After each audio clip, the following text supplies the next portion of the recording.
Assalamualaikum warahmatullahi wabarakatuh. Innal hamdalillah nahmaduhu wa nasta'inuhu wa nastaghfiruh wa na'udzu billahi min shururi anfusina wa sayyiati a'malina.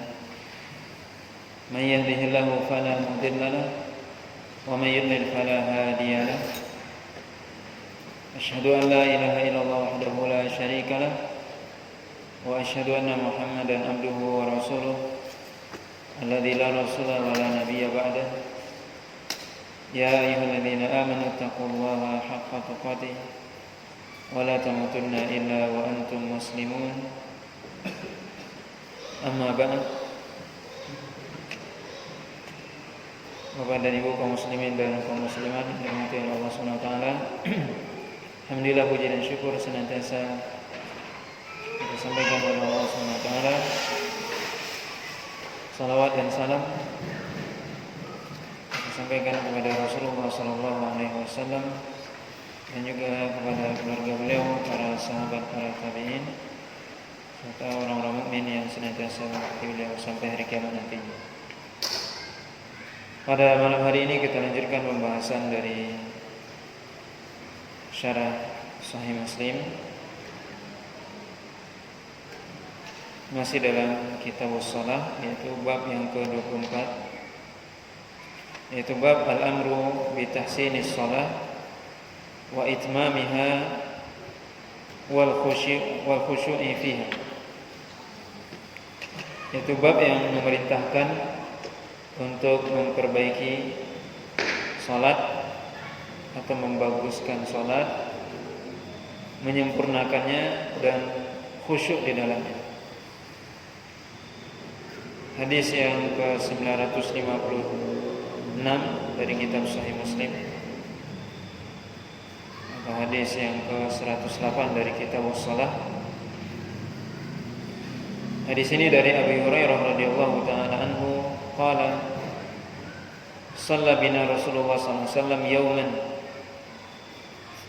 thumma insarafa faqala ya fulan ala tuhsinu salataka fala yanzurul musalli idza shalla kaifa yusalli fa innahu yusalli li nafsihi inni wallahi la ubsiru min wara'i kama ubsiru min baini yadayya. Dari Abu Hurairah radhiyallahu taala anhu, beliau berkata bahwasanya Rasulullah SAW pernah suatu hari sholat bersama kami. Kemudian setelah selesai sholat, Nabi SAW mengatakan, wahai fulan, tidakkah kamu membaguskan sholatmu? Tidakkah engkau melihat seorang ketika dia sholat bagaimana dia seharusnya sholat? Sungguhnya dia sholat itu untuk dirinya sendiri. Sungguhnya aku, kata Rasulullah SAW, demi Allah melihat orang yang ada di belakangku sebagaimana aku melihat orang yang ada di hadapan, yaitu di hadapanku.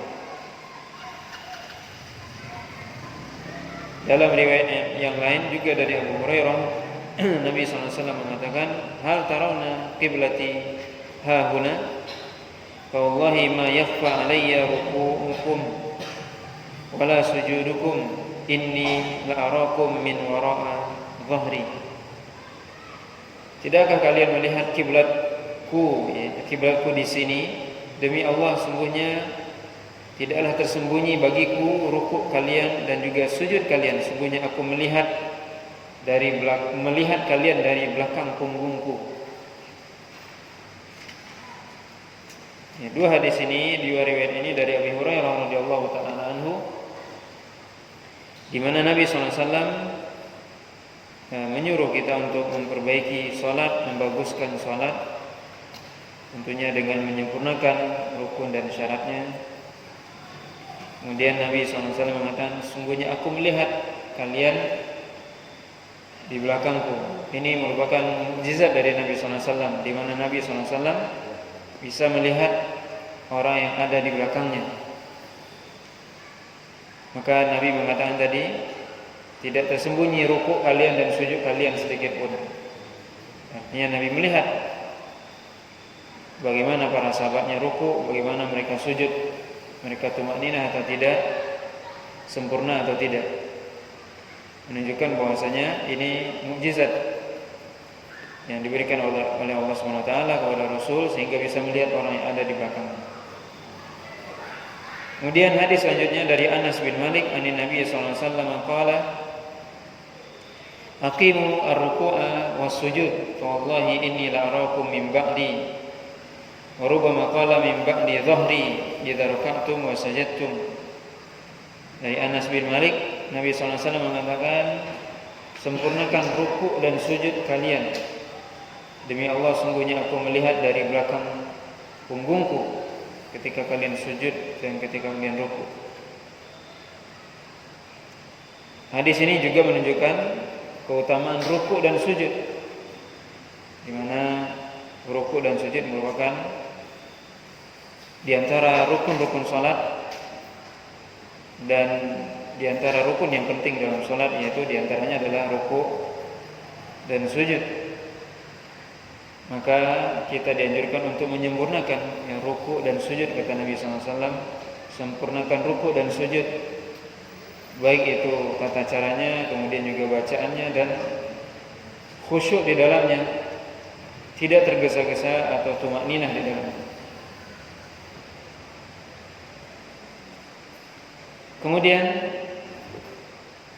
bab selanjutnya yaitu bab yang ke-25, bab tahrimu sabaqil imam bi ruku'in aw sujudin wa nahwihima, yaitu bab yang menjelaskan tentang haramnya mendahului imam dengan rukuk ataupun sujud atau dengan selain keduanya atau yang semisal dengan keduanya. Hadis dari Anas bin Malik, qala shalla bina Rasulullah sallallahu alaihi wasallam dzata yaumin falamma qada as-salata aqbala alaina biwajhihi faqala ayyuhan nas inni imamukum fala tasbiquni birruku' wala bisujud wala bil qiyam wala bin sirah fa inni arakum amami wa min khalfi thumma qala walladhi nafsu Muhammadin biyadihi law ra'aytum ma ra'aytum la dhahiktum qalilan wala bakaitum katsiran. Qala wa ma ra'aita ya Rasulullah? Qala ra'aitul jannata wan nar. Dari Anas bin Malik radhiyallahu taala anhu, beliau berkata bahwasanya suatu hari Rasulullah SAW salat bersama kami. Kemudian setelah selesai salat, maka Nabi SAW melihat kami atau memalingkan wajahnya ke arah kami. Kemudian beliau berkata, wahai manusia, sungguhnya aku adalah imam kalian, maka janganlah mendahuliku dengan ruku ataupun sujud, ataupun dengan berdiri, ataupun dengan insyirah, yaitu salam. Sungguhnya aku melihat kalian di depanku dan juga melihat kalian di belakangku.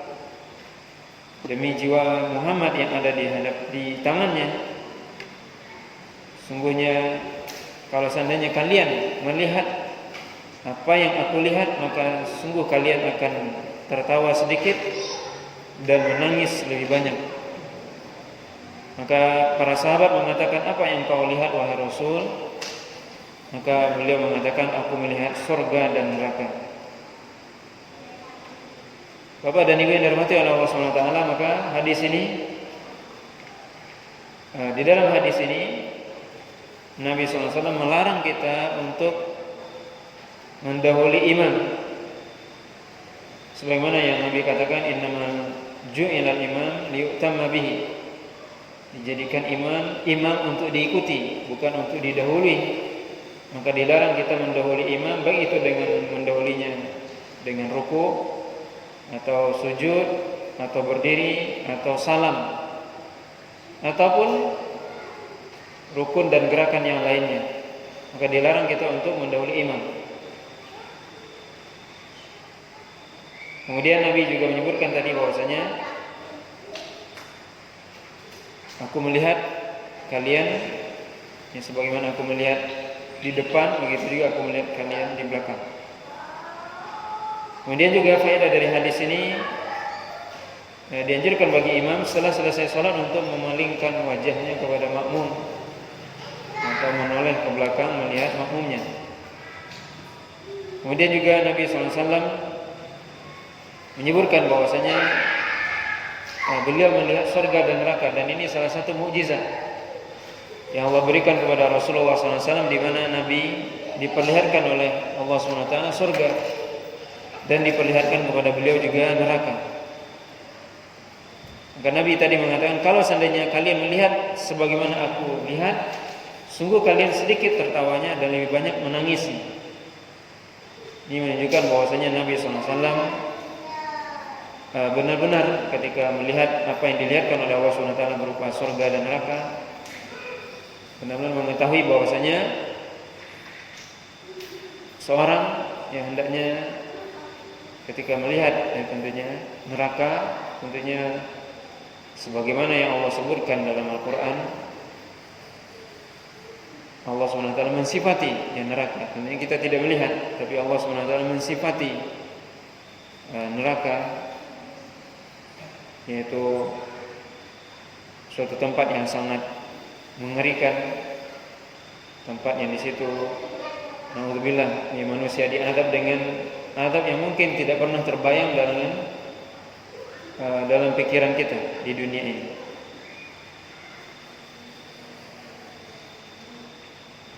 Kemudian dalam hadis selanjutnya dari Abi Hurairah radhiyallahu taala anhu qala Muhammad sallallahu alaihi wasallam ama yakhsha alladhi yarfa'u ra'sahu qabla al-imam ay yuhawwil Allahu ra'sahu ra'sa himar.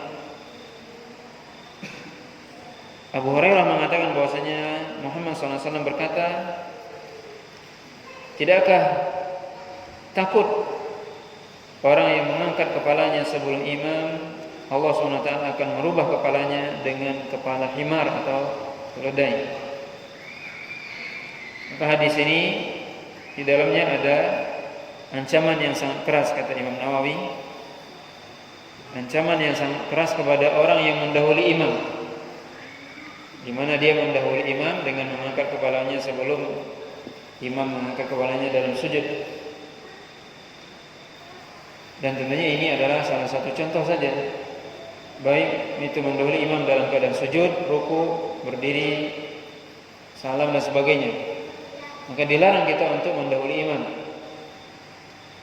ketika sholat. Nabi mengatakan, tidakkah takut kalau seandainya dirubah kepalanya dengan kepala keledai atau himar. Ini ya ancaman yang sangat keras dari Nabi SAW bagi orang yang mendahului imam. Maka tidak boleh, yang dilarang, diharamkan untuk mendahului imam.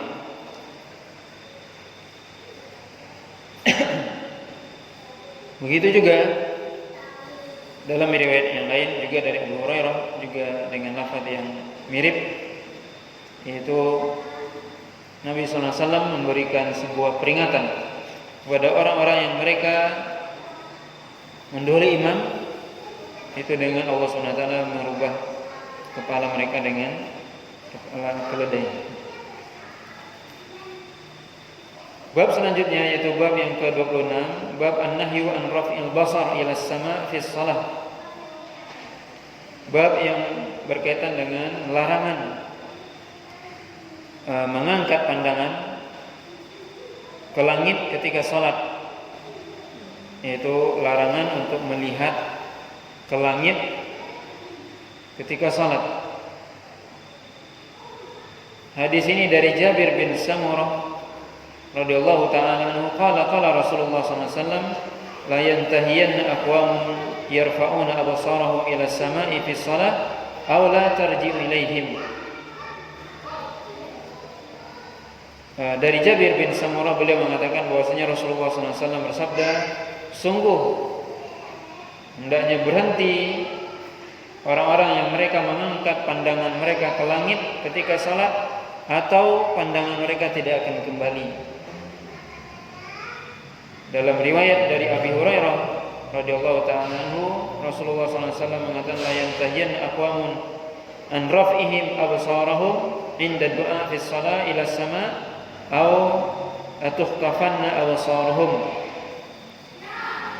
Dari Abu Hurairah radhiyallahu ta'ala anhu bahwasanya Rasulullah sallallahu alaihi wasallam bersabda, hendaknya berhenti orang-orang yang mereka mengangkat pandangan mereka ke langit ketika berdoa, ketika salat atau di dalam salat, atau mata-mata mereka akan dicopot atau pandangan mereka akan dihilangkan.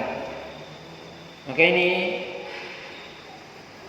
merupakan peringatan yang keras dari Nabi SAW, yaitu melihat ke langit ketika sholat. Tentunya ini dilarang ketika sholat. Seseorang dilarang ketika sholat untuk melihat ke langit, karena kita dianjurkan untuk ketika sholat melihat ke tempat sujud. Ya, ketika sholat kiblat kita menghadap ke kiblat, kemudian pandangan mata kita ke tempat sujud. Ini yang diajarkan oleh Nabi sallallahu alaihi wasallam. Maka dilarang kita ketika sholat melihat ke langit. Ini dilarang. Ya, sampai Nabi mengatakan tadi akan Allah butakan ya dengan tidak mengembalikan penglihatan mereka. Ya, na'udzubillah. Ini ancaman dari Rasulullah sallallahu alaihi wasallam ya, agar kita tidak melihat ya, ke langit atau ke atas ketika salatnya, tapi melihat ke tempat sujud.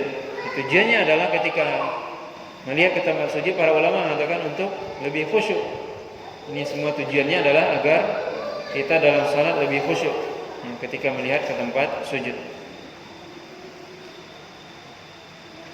Kemudian hadis selanjutnya, bab selanjutnya, bab yang ke-27,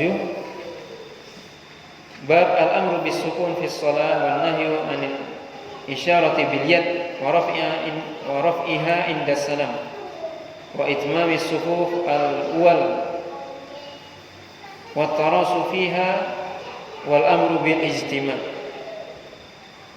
Yaitu bab yang menjelaskan tentang perintah untuk tenang dalam salat dan larangan untuk memberikan isyarat dengan tangan, yaitu mengangkat tangan dan mengangkat tangan ketika salam, dan menyempurnakan saf-saf yang pertama dan rapat dalam saf tersebut, dan juga perintah untuk ya berkumpul atau ya rapat lurus ya dalam saf.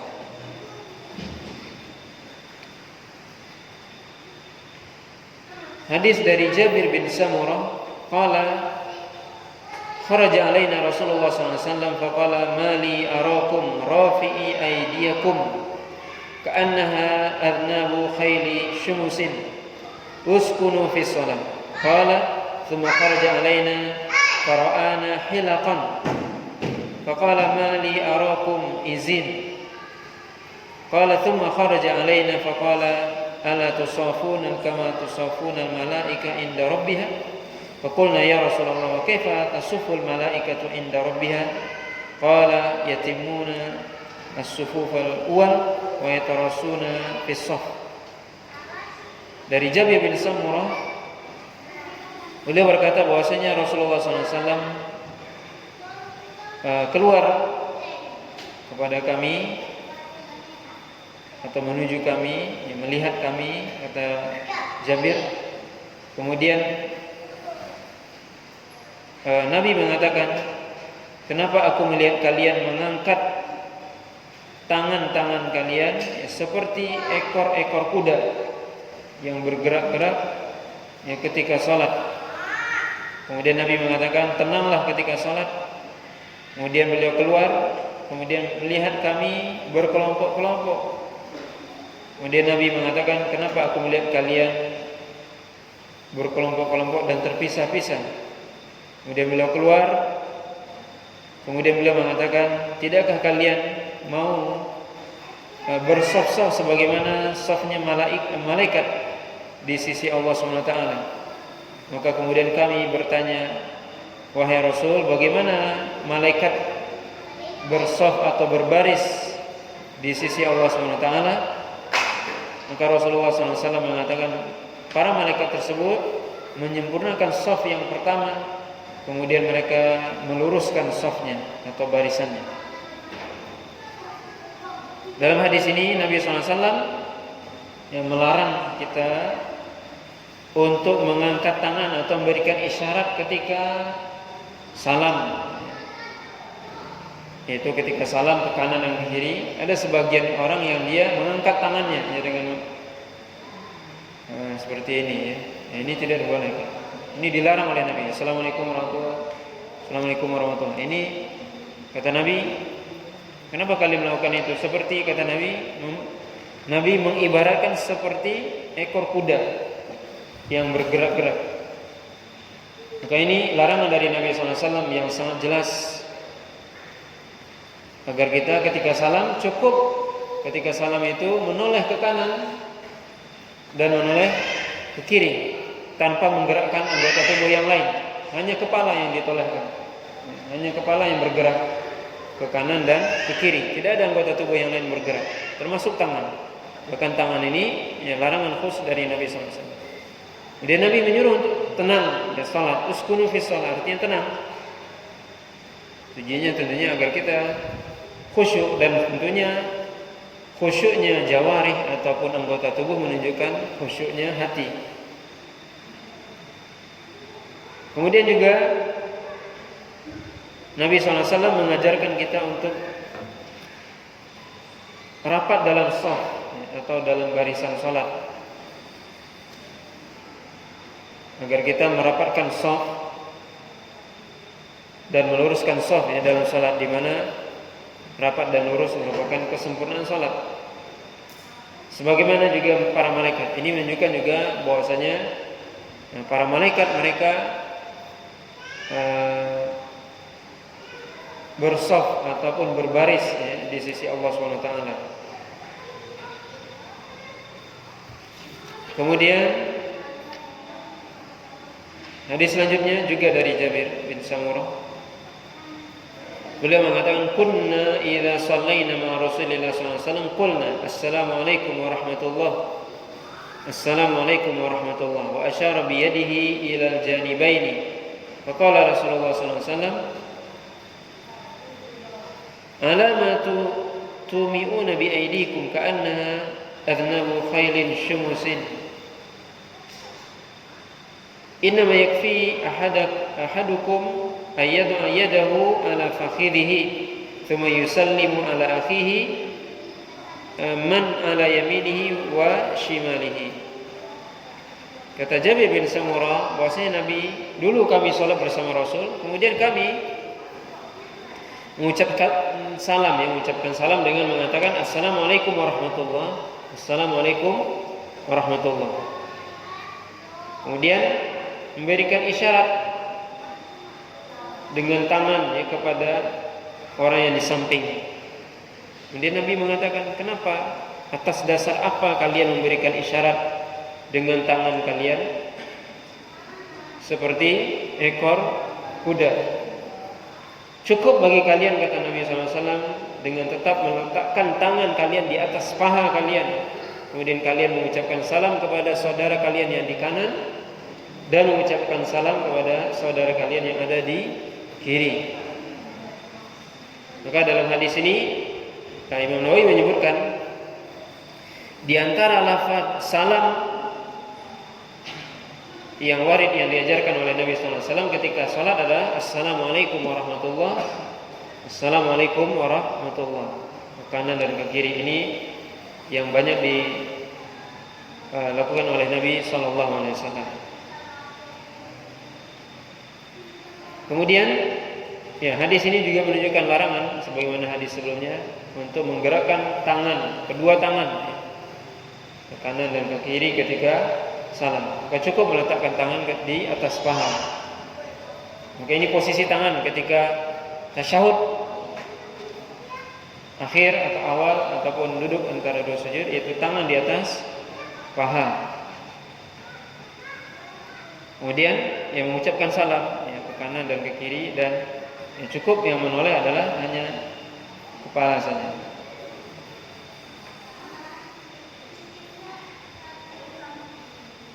Hadis selanjutnya juga dari Jabir bin Samurah, disebutkan oleh Imam Muslim di sini.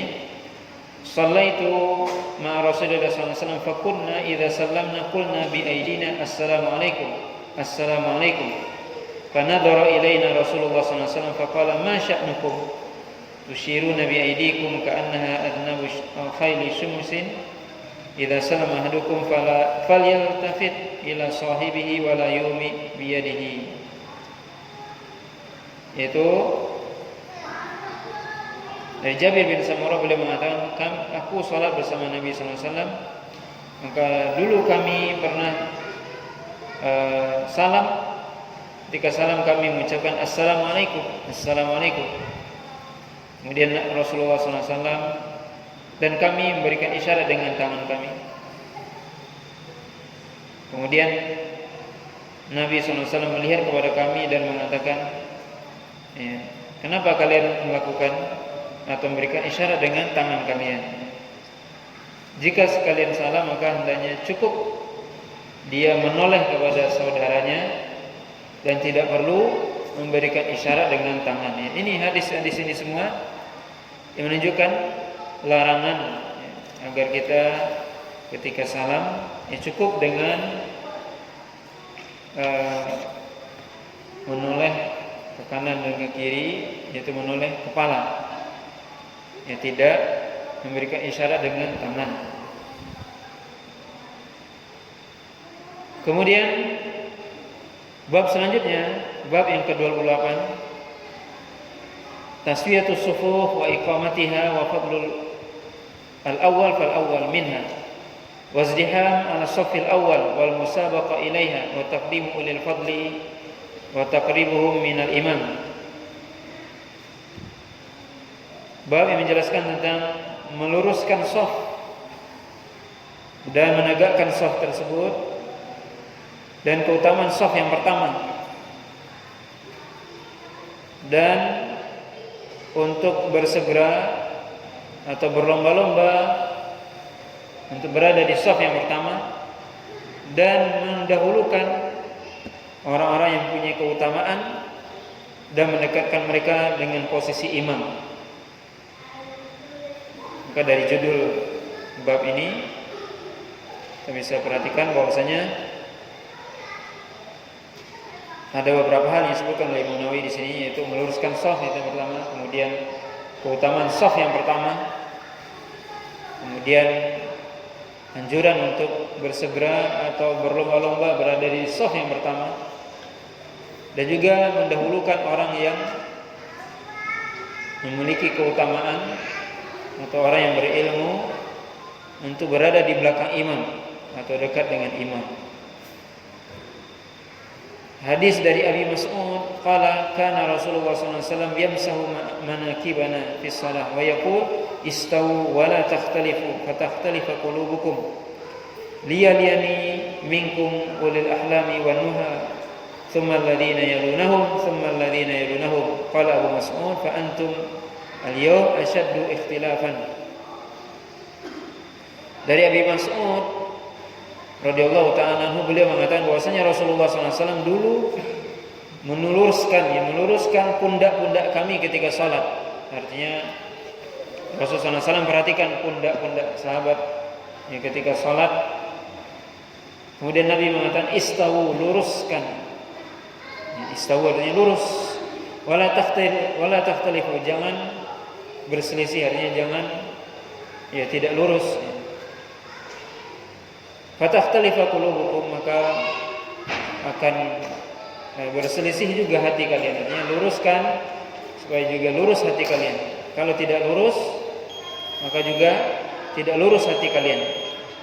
Kemudian kata Nabi SAW, hendaknya yang dekat denganku adalah ulil ahlam, yaitu orang yang, kata Imam Nawawi, di antara maknanya adalah al-balik, orang yang sudah balik, wanuha, orang yang berakal, maksudnya orang yang memiliki keutamaan.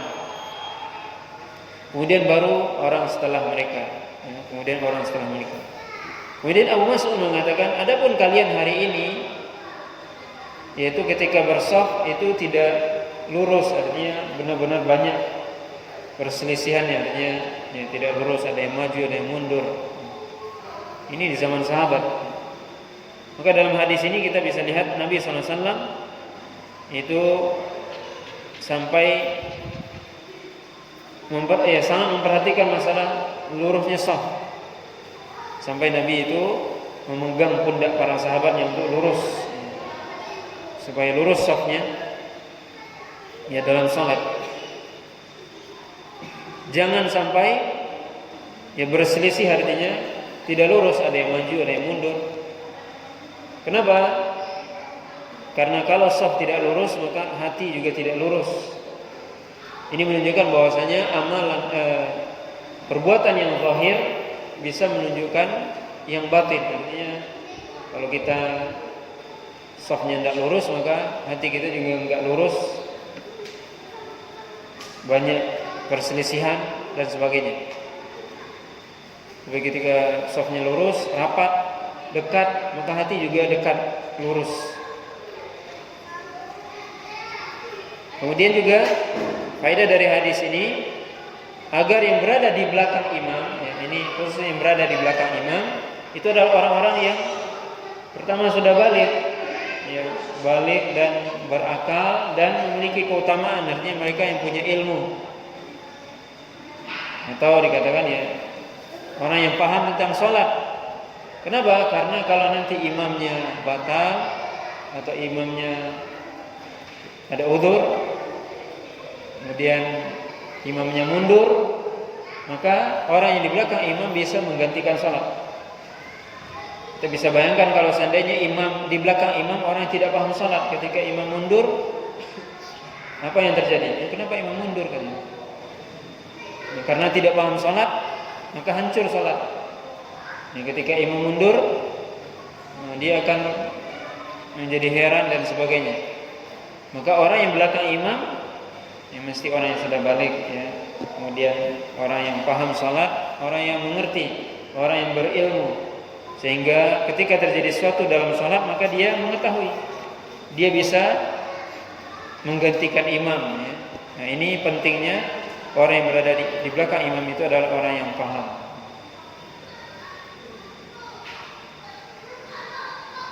Bapak dan Ibu yang dirahmati Allah Subhanahu wa taala, ini mungkin ya beberapa hadis yang bisa kita sampaikan pada kesempatan kali ini. Bab yang ke-28 ini cukup panjang sebenarnya.